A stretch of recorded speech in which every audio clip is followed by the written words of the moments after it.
Il est tout juste 18h30 sur Aloula et c'est le journal à la une de l'actualité ce soir. Journée internationale de solidarité avec le peuple palestinien. Sa Majesté le roi Mohammed VI adresse un message au président du Comité des Nations Unies pour l'exercice des droits inaliénables du peuple palestinien. Le souverain y exprime son regret quant à la poursuite de l'invasion militaire israélienne de la bande de Gaza.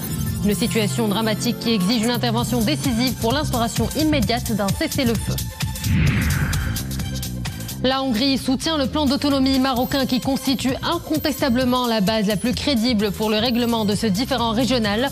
Budapest exprime son appui aux efforts déployés par le Royaume pour la résolution de la question du Sahara marocain, s'ajoutant ainsi à une liste de plus en plus grandissante de pays qui appuient la marocanité du Sahara. Les idées jaillissent à Casablanca. Le Salon international des énergies renouvelables réunit plus de 10 000 professionnels du secteur venus des 4 coins du monde. Ils viennent découvrir et partager les nouveautés de ce secteur en plein mouvement. C'est le reflet de l'engagement du Maroc en faveur de la transition énergétique et du développement durable. Bonsoir à tous. À l'occasion de la Journée internationale de la solidarité avec le peuple palestinien célébrée hier, Sa Majesté le roi Mohammed VI a adressé un message au président du Comité des Nations Unies pour l'exercice des droits inaliénables du peuple palestinien. Dans ce message, le souverain évoque la situation dramatique qui prévaut dans les territoires palestiniens, une situation qui exige une intervention décisive pour l'instauration immédiate d'un cessez-le-feu global et durable. Les grandes lignes du message royal avec Nissel El Hamdaoui.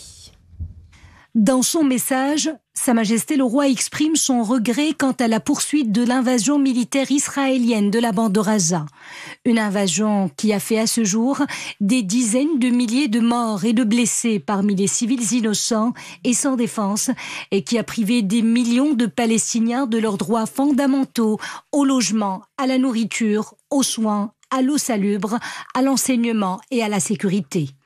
Une situation qui les a contraints à l'exode et à la migration en raison de l'ampleur des destructions massives ayant affecté globalement les infrastructures de la région, poursuit Sa Majesté le roi.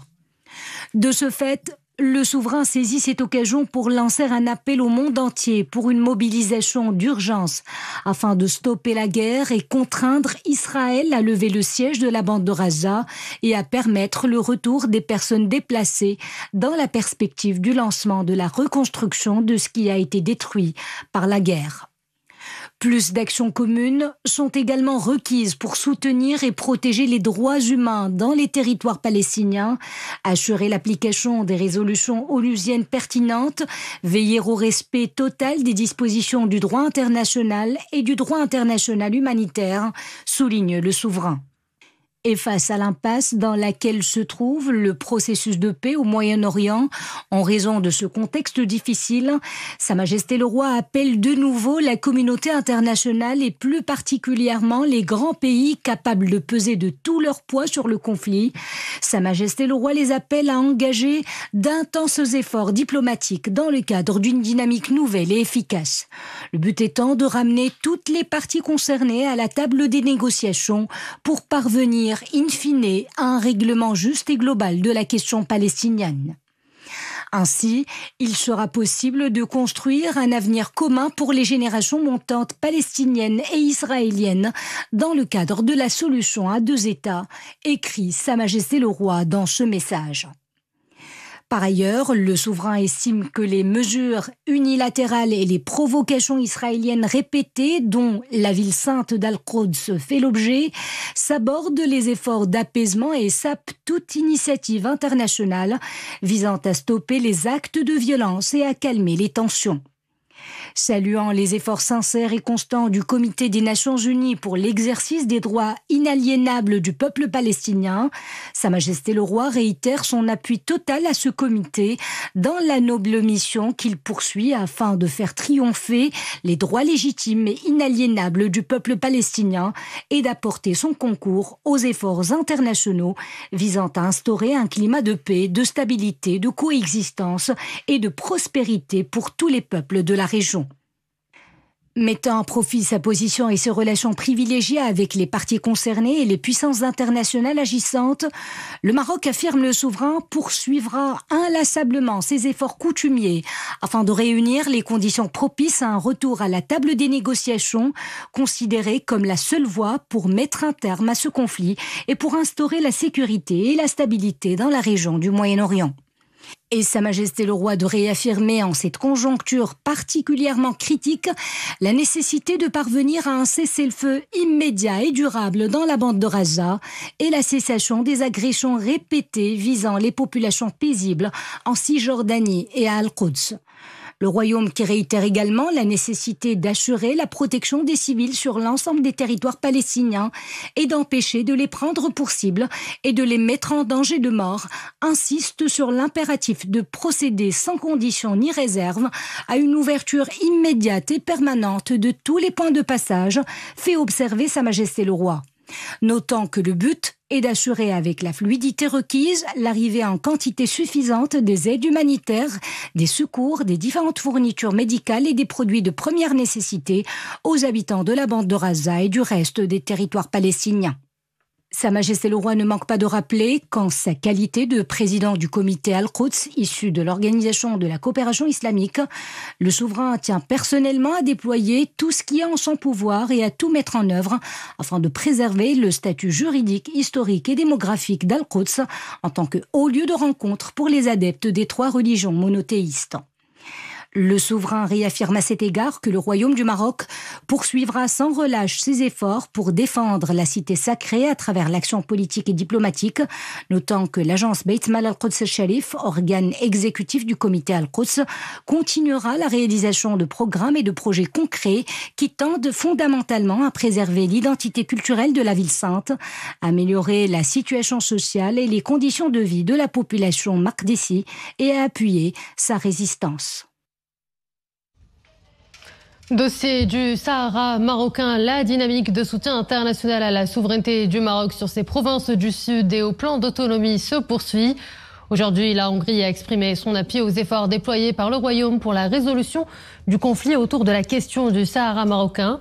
Budapest estime que le plan marocain d'autonomie constitue incontestablement la base la plus crédible pour le règlement de ce différend.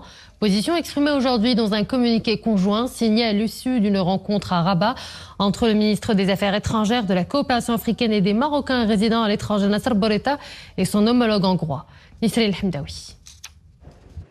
C'est un appui fort que la Hongrie apporte aujourd'hui aux efforts déployés par le Royaume pour la résolution de la question du Sahara marocain.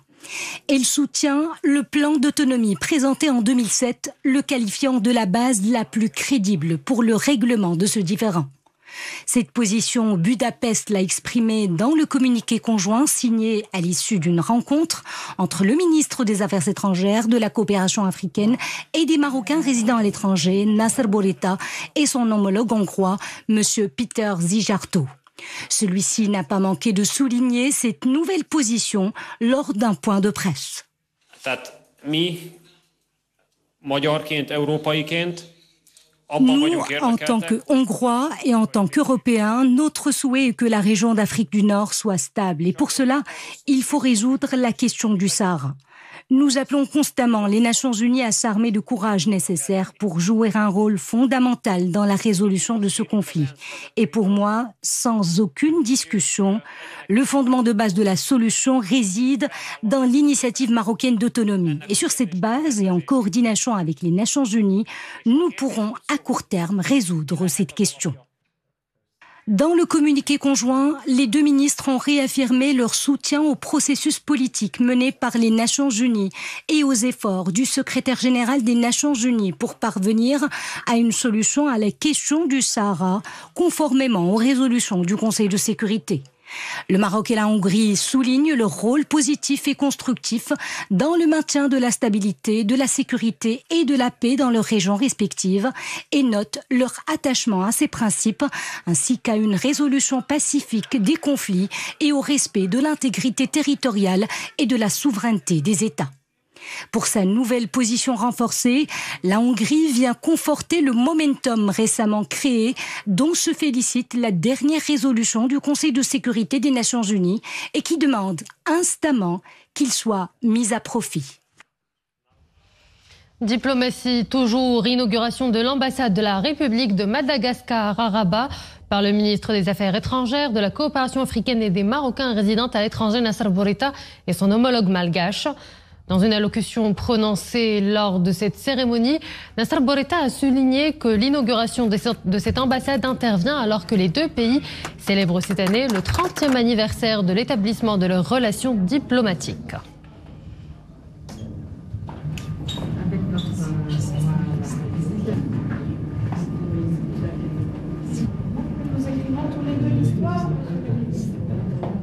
Je vous propose d'écouter à ce propos la chef de la diplomatie malgache.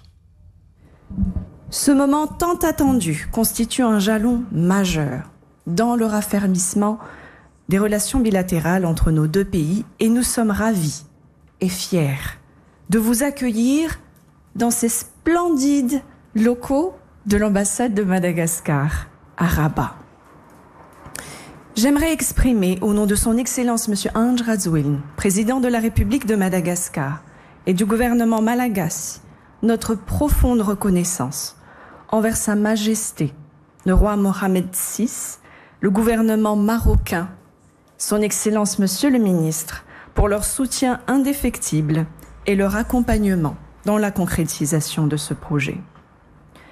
Je voudrais tout particulièrement renouveler nos plus vifs remerciements à Sa Majesté d'avoir bien voulu accorder l'agrément à la nomination de notre nouvel ambassadeur, M. Dzouar Wela Radzobson, ambassadeur de la République de Madagascar, auprès du Royaume du Maroc.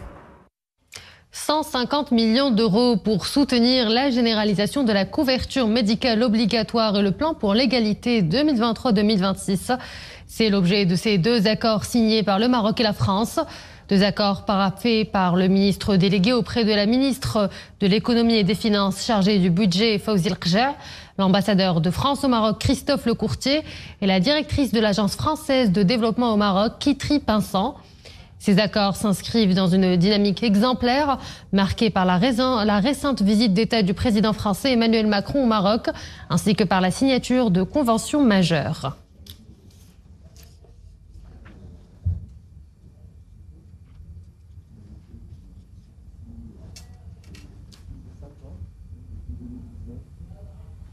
La protection sociale, l'un des jalons de la nouvelle stratégie marocaine pour le développement du secteur de la santé. Dans cette optique, l'Observatoire national du développement humain et la Banque mondiale ont signé aujourd'hui un protocole d'entente. Il vise la mise en place d'un cadre de coopération pour des actions communes de suivi et d'évaluation des différents programmes de ce chantier royal. Wissal Imri, Saïd Ejassi et Mrim Lemissi. Érigeant le capital humain en priorité absolue, la Banque mondiale et l'ONDH mutualisent leurs ressources en matière de protection sociale. Animés par une volonté commune de renforcer l'État social, les deux institutions scellent devant un parterre de responsables ministériels et d'établissements publics un ambitieux protocole d'entente. À la clé, le suivi et l'évaluation des programmes de ce chantier royal d'envergure. Cette mutualisation va porter sur la collaboration d'outils de suivi et évaluation d'études. Et nous espérons qu'avec tout le travail que nous allons faire, nous pourrons appuyer les politiques de développement humain au Maroc. Un écosystème commun qui devra combiner assistance technique et aide à la décision au profit des pouvoirs publics. Voilà de quoi rehausser l'impact sur le terrain de cette réforme sociale majeure. Il est question de mettre en place des indicateurs et des marqueurs de mesure capables d'accompagner l'ensemble des composantes de ce grand chantier. Ceci se traduit notamment en matière de ciblage à travers le registre national de la population et le registre social unifié, ainsi que le programme d'aide sociale directe. En plus de la réalisation d'un ensemble d'études, d'enquêtes et de micro-simulations portant sur l'avenir définir deux programmes et leur soutenabilité et leur pertinence. Renforcer les capacités du système éducatif, évaluer l'impact des programmes sociaux sur la réduction de la pauvreté, améliorer l'accès aux services essentiels. Voici entre autres les aspirations de ce nouveau cadre de coopération. L'ONDH et la Banque mondiale s'engagent ainsi sur la voie de la promotion d'un développement inclusif et durable. Meddays de retour à Tanger pour une 16e édition. Meddays, c'est la rencontre annuelle incontournable pour débattre de l'actualité géopolitique internationale. Au menu des discussions, la complexité du paysage géopolitique actuel, un paysage marqué par des tensions croissantes et une fragmentation de l'ordre international. Également à l'ordre du jour, la souveraineté africaine et les échanges économiques intra-africains. Et parmi les invités de marque de cette 16e édition des Meddays, Amadou Riba, le Premier ministre de Guinée. Il a mis la lumière sur les relations historiques entre le Maroc et la Guinée, tout en plaidant pour le renforcement. Il s'exprime au micro de notre envoyé spécial au forum Meddays, Nadia El-Mouten. En prenant l'exemple sur la qualité des relations économiques entre la Guinée et le Maroc, c'est la Guinée qui a traîné les pieds. Il y a eu beaucoup d'investissements, beaucoup d'apports du royaume chérifien sur le plan économique et sur le plan de l'acquisition d'infrastructures pour notre pays. Mais nous devons reprendre les choses avec beaucoup plus de détermination et de vigueur, d'être à la hauteur de la qualité où le roi met la Guinée. Désormais, avec le général Mamadi Doumbouya, la vision est claire, la détermination, elle est là et nous sommes en train de travailler tant sur le plan politique que sur le plan économique, d'être à la hauteur des espoirs que les prédécesseurs avaient mis sur la qualité des relations tout azimut entre le royaume chérifien et la République de Guinée. À Casablanca, coup d'envoi du Salon international des énergies renouvelables, une manifestation annuelle pour mettre en avant les avancées du pays en matière de recherche scientifique, mais aussi pour jeter la lumière sur les nouveautés du secteur. Et d'ailleurs, pour la première fois de son histoire, cette plateforme d'innovation et d'échange réunira l'ensemble des opérateurs professionnels des énergies renouvelables et de l'efficacité énergétique. Amine Hennaoui, Mohamed Laroui et Iman Eblo. L'heure est à l'échange sur les innovations qui changent déjà le monde aujourd'hui et transforment les habitudes quotidiennes de consommation d'énergie. Ce rendez-vous incontournable des énergies propres réunit les acteurs majeurs des secteurs de l'électricité, des énergies renouvelables et de l'électronique. L'événement a ses fidèles habitués qui mettent les bouchées doubles et s'inscrivent pleinement dans la dynamique d'un marché en forte croissance. On a ouvert le premier showroom Maroc, ça fait 2 ans, à Casablanca. Et là, on commence à récolter le fruit de notre investissement. On a commencé par ça. Après, on fait tout ce qui est conseil en termes de la gestion de l'énergie et la gestion de l'empreinte carbone. On participe dans le salon pour éventuellement faire découvrir nos solutions aux participants et en espérant faire des partenariats. Notre société participe chaque année à l'événement qui est d'une importance capitale dans le secteur de l'électricité et des énergies propres, surtout sur le plan national et africain. Notre activité est tournée essentiellement vers l'export. Ici, près de 200 sociétés africaines prennent part au salon et sont demandeuses de l'expertise et du savoir-faire marocain. Et justement, dans le cadre de la stratégie africaine du Maroc, l'événement se positionne comme un carrefour de coopération intra-africaine. Le Royaume fait partie des 5 pays connecteurs à l'échelle mondiale et joue un rôle central dans la reconfiguration des chaînes de valeur mondiales. Notre participation aujourd'hui au sein du salon ELEC Expo, NR Expo, est pour démontrer nos compétences et les capacités de notre groupe à offrir des solutions spécifiques autour de nos métiers de compétences aux différents visiteurs qui sont du Maroc, mais aussi de certains pays internationaux, de certains pays tels que l'Afrique, le Moyen-Orient et l'Europe. L'idée est de pouvoir exporter notre service et notre savoir-faire marocain vers d'autres pays au sein du continent, principalement africain. L'événement propose un programme riche, des rencontres B2B, des conférences, des tables rondes et des expositions. Environ 10 000 professionnels sont attendus, représentant plus de 160 entreprises internationales en provenance de divers pays, d'Europe, du Moyen-Orient, d'Asie et d'Afrique. Dans le reste de l'actualité, les éléments de la Sûreté nationale et des douanes du port de Tanger-Med ont mis en échec une tentative de trafic international de psychotropes. Plus de 19 000 comprimés psychotropes ont été saisis. La drogue était dissimulée à bord d'un camion de transport international en provenance d'un pays européen. Voilà ce qu'indique une source sécuritaire. Notant que les investigations ont également permis l'interpellation du chauffeur, un citoyen marocain de 36 ans. Avant de clore ce journal, prenons la direction de Fès pour vous faire découvrir ou redécouvrir un fondouk américain, mais pas n'importe lequel.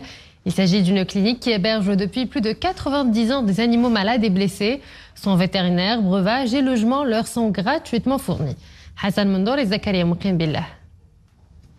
Utilisées dans des travaux domestiques dans les rues de Fès, ces bêtes de somme souffrent de différentes affections. Dans cette clinique vétérinaire à vocation caritative, des soins gratuits leur sont prodigués. C'est le fondouk américain, une institution dédiée aux animaux de charge malades ou épuisés. Après une chute, ce mulet a été atteint de lésions. Pris en charge par le vétérinaire pour les soins nécessaires, il pourra être remis à son propriétaire le jour même. Parmi les raisons les plus courantes de consultation, il y a les plaies et les accidents. À titre d'exemple, le mulet que je viens de traiter. Arrivé de Taza, l'animal avait une blessure au niveau de la langue. Je l'ai nettoyé et cousu. Le mulet peut donc partir.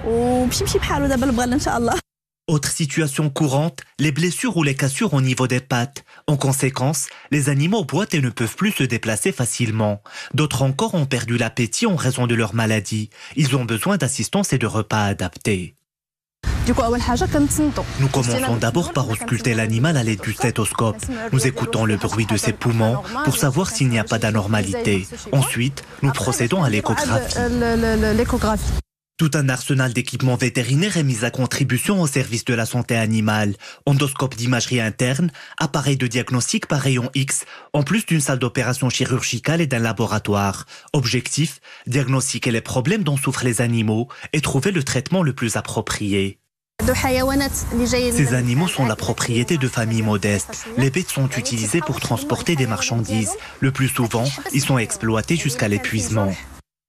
Construit en 1927, le fondouk américain de Fès a été créé suite à un voyage de touristes américains touchés par les conditions des animaux de charge dans l'ancienne Médina.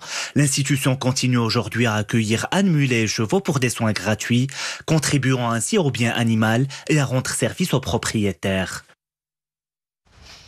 Et voilà, nous arrivons à la fin de cette édition. Merci à vous de l'avoir suivi et excellente suite des programmes sur Al-Oula.